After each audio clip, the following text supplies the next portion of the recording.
Wish you had a single dashboard to see all your money in one place, even accounts from other banks?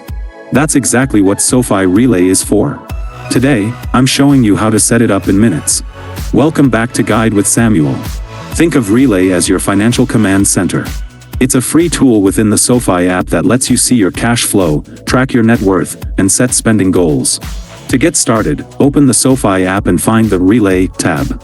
You'll see an option to link external accounts. Search for your other banks, like Chase or Amex, and securely log in to connect them. Once linked, Relay will automatically pull in your balances and transactions. You can then use features like spending breakdowns by category and weekly spending alerts. And that leads to my crucial pro tip: use it for trends, not for daily transactions. The real power of Relay is seeing the big picture over time, where your money is really going each month, so you can make smarter budgeting decisions. Just like that, you've unified your financial life and gained incredible visibility into your habits.